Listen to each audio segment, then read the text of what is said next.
माथि डाँडामा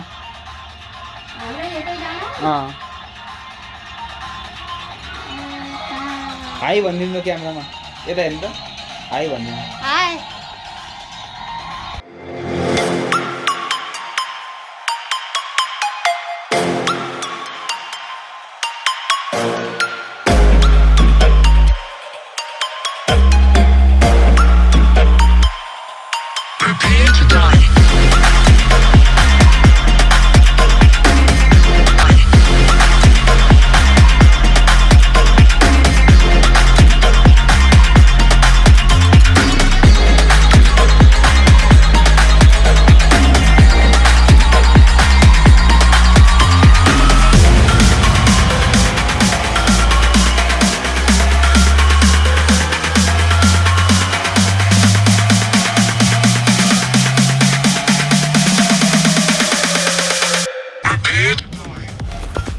So hello guys, welcome back to my channel. It's me Ram Bikram Thapa, Twin Star Vlogs. तपाईहरुलाई मेरो च्यानलमा स्वागत छ. Thank you so much for your lovely support for 5k subscriber. 5k माया भनेको our family is going bigger है. एकदम खुसी लागिरहेको छ मनबाट. अनि आजको यो भिडियोमा चाहिँ म Husqvarna Swift Pillion 250 भन्ने बाइकको बारेमा जानकारी दिन गइरहेको छु. बेसिकली यो बाइक चाहिँ बजाजद्वारा नेपाल भित्र आएको र KTM सोरुममै सँगै बसेर सेल्स भइरहेको छ. यो बाइकको जानकारी दिनुभन्दा अगाडि एउटा कुरा पनि भनिहाल्छु है. So I am going to do a honest review है. यो बाइकको बारेमा एकदम तथ्य सत्य के छ त्यो कुरा बताइदिन्छु. मैले फिल गरेको कुराहरू, यसको पावरहरू, सबै कुराहरू चाहिँ मैले खुलेर भनिदिन्छु. So stay tuned and if you are new to my channel hit the subscribe button है and also press the bell icon ट्याङ ट्याङ ट्याङ. सो गाइज, बाइकको बारेमा जानकारी दिनुभन्दा अगाडि बाइकको प्रोनाउन्सिएसनबाट सुरु गरौँ.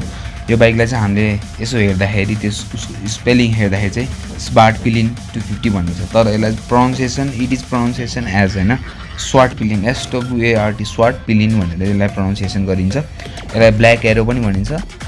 वेयर एज बिट पिलियन भन्ने बाइकलाई चाहिँ वाइट एरो भनिन्छ. त्यो चाहिँ कम्प्लिटली क्याफे रेसर बाइक हो भने यो चाहिँ एउटा स्क्रैम्बल बाइक हो. यो दुईटा बाइकमा बेसिकली थोरै कुराहरू चेन्जेस छ. त्यो भनेको एउटा ह्यान्डल बार, एउटा ट्याङ्क माथि एउटा ब्यागको प्याड हुन्छ ब्याग राख्ने. अर्को भनेको तपाईँको रिमहरू चाहिँ completely different, plus tyre completely different. Basically engine performance everything is same है, एन्ड च्यासिस पनि सेम हो.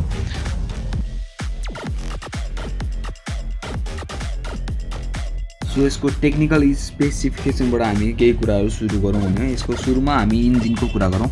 इन्जिन रहेको छ यसको single cylinder 4 stroke 4 valve DOHC engine भनेको. DOHC भनेको चाहिँ डबल ओभरहेड क्याम्पसाफ्ट है, त्यो भन्छ. DOHC को मिनिङ चाहिँ डबल ओभरहेड क्याम्पसाफ्ट इन्जिन. यसको इन्जिन चाहिँ कसरी कुल हुन्छ भने लिक्विड कुलिङ इन्जिन हो with the displacement of 248.76 cc.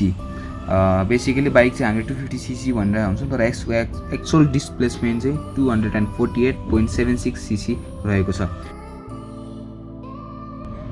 Basically टर्कको कुरा गर्दाखेरि चाहिँ 7500 RPM पुग्दाखेरि 24 न्युटन टर्क प्रड्युस गरेर बाइकको रफ्तार चाहिँ त्यसरी बढिरहेको छ है. बेसिकली अहिले सिपर क्लच भनेको धेरै जस्तो सबै बाइकमा देखिन्छ. यसको सिपर क्लच पनि क्वाइट इम्प्रेसिभ लागेको थियो मलाई. लाइक कर्नरहरूमा गियर डाउन गर्दाखेरि sipper clutch was quite amazing है, एकदम रमाइलो फिल भयो मलाई. यसको लुक्स हेर्दा चाहिँ एकदम हेभी देखिन्छ, तर यो बाइक जस्ट 158 kg छ, विच इज क्वाइट इम्प्रेसिभ है. यो कुरा पनि मलाई पनि एकदम राम्रो लाग्यो, किनभने बेसिकली तपाईँले कर्नरहरू गर्दाखेरि कुदाउँदाखेरि उकालो ओह्रालो होइन त्यो अब्स्ट्याकलतिर कतै लाँदाखेरि त्यो वेट हेर्दाखेरि चाहिँ 150 kg इज नथिङ है. अब बाइक हेर्दा चाहिँ इट लुक लाइक 170 kg जस्तो देख्छ, एकदम हेभी देख्छ, तर त्यति छैन. Being a scramble bike 149 mm ground clearance भनेको त्यो पनि राम्रो बवालै हो. नेपालको लागि चाहिन्छ नै होइन, मिनिमम पनि 130 चाहिँ चाहिन्छ जस्तो लाग्छ, जुन धेरै बाइकमा छैन. तर यो बाइकमा 149 mm भनेको इट्स अराउन्ड 150 mm जति छ, द्याट्स गुड है. अनि फ्युल ट्याङ्कको क्यापेसिटी कुरा गर्दाखेरि 9.5 litre with the mileage of around 25 to 30 को माइलेजमा 9.5 लिटर को ट्याङ्कले चाहिँ हामी धेरै स्पेससम्म ट्राभल गर्न सकिन्छ। लाइक 1 फुल ट्याङ्क अफ पेट्रोलबाट चाहिँ हामी कति ट्राभल गर्छौँ न, अन्दाजी 200-220 किलोमिटर जति ट्राभल गर्न सक्छ, विच इज अराउन्ड लाइक हाम्रो सर्ट डिस्टेन्स राइड भनेको काठमाडौँ टु पोखरा नै छ भने पनि 1 फुल गरेर हामी आफ्नो डेस्टिनेसनसम्म इजिली पुग्न सक्छौँ है। त्यो पनि राम्रो कुरा हो। एउटा चाहिँ अलिकता नेपालीहरूलाई चाहिँ अलिकता झ्याउ हुने भनेको यो बाइकको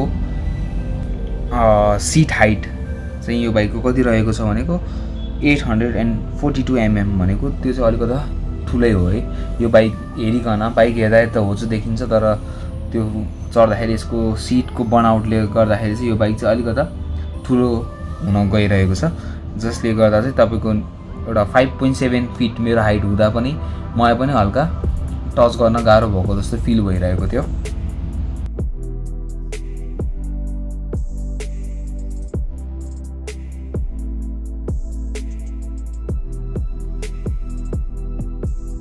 Whereas it used the beautiful LED headlight, circular LED headlight with the circular meter है। बाइकको मिटर पनि सर्कुलर, whereas यसको हेडलाइट पनि सर्कुलर एन्ड whereas यसको मिरर पनि सर्कुलर। त्यो कुरा चाहिँ कम्बिनेसन गरेर बाइकको चाहिँ एउटा क्याची लुक्स निकालेको छ। द्याट्स अमेजिङ है फर दिस बाइक। अब यो बाइकको ह्यान्डल बारको कुरा गर्दाखेरि यस सर्ट पिलिनमा चाहिँ के हुन्छ भने राइज अप भनेको माथि उठेको ह्यान्डल बार छ, जुन चाहिँ स्टिल ह्यान्डल बार पाउनुहुन्छ भने। वेराज तपाईँको बिट पिलियन भन्ने बाइकमा चाहिँ लो क्लिप अन भनेको डबल 2 पिस ह्यान्डललाई क्लिप अन ह्यान्डल भनिन्छ भने सिङ्गल ह्यान्डललाई चाहिँ 1 पिस ह्यान्डल भनिन्छ। अनि यसको फ्रन्ट सस्पेन्सन रहेको छ WP एपेक्स है, जुन चाहिँ 250 ड्युकमा पनि सेम युज भएको छ भने। वेराज रियर सस्पेन्सन पनि WP एपेक्स मोनोसक युज भएको छ। अगाडिको चाहिँ UST अपसाइड डाउन 43 mm सक प्रयोग भएको छ भने। यसमा ब्रेकिङको कुरा गर्दाखेरि हामीले यसमा चाहिँ ड्युल च्यानल ABS पनि पाउनेछौँ। सो ओभरअल यो बाइकको सबै फिचर्स जस्तो फिचर्सहरू मैले बताइहालेँ। अब यसको प्राइस रहेको छ 5,69,900।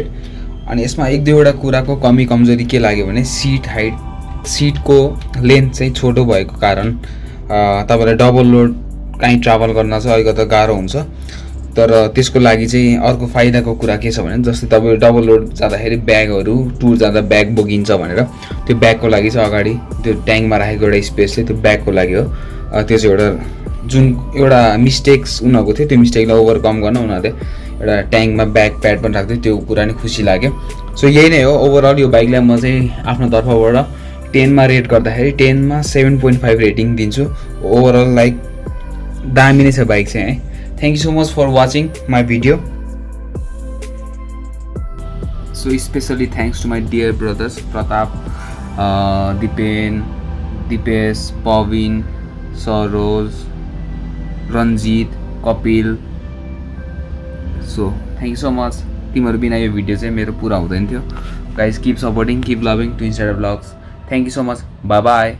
Ride safe everyone.